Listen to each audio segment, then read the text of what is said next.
Pain is influenced by a number of different things. One of them is culture.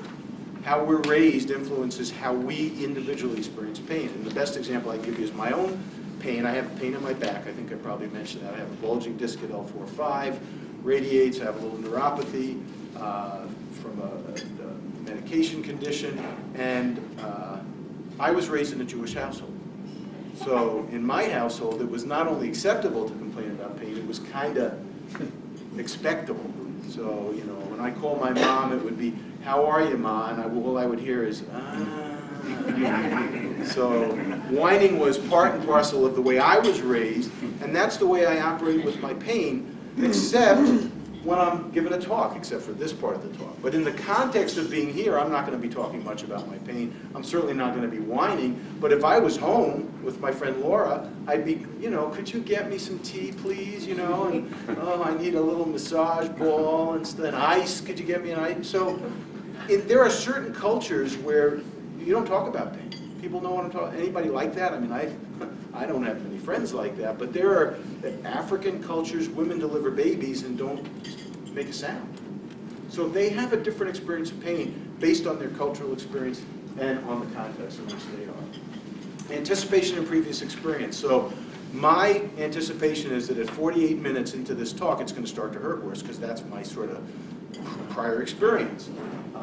We had a woman who came into treatment. She had chronic headaches. She basically spent most of her life in bed.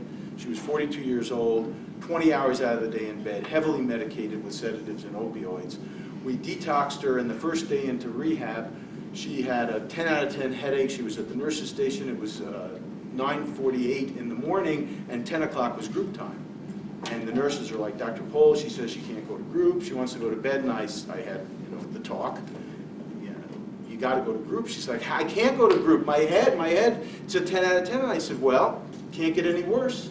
So you go on off to group." And she said, "Oh, but my previous experience is I will throw up when it's a 10 out of 10. I said, "Well, you better bring a pail along just in case." And she went to group. And interestingly enough, she sat for an hour or 48 minutes in group, and her pain level diminished because she got distracted and engaged in the process.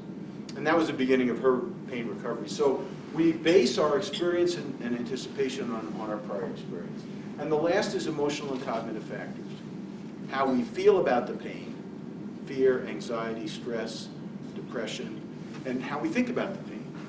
I know, I mean, we do a lot of this work in our groups with people who have chronic pain, and we talk about, what are you afraid of? Well, I'm afraid that I'm going to be in a wheelchair in a year.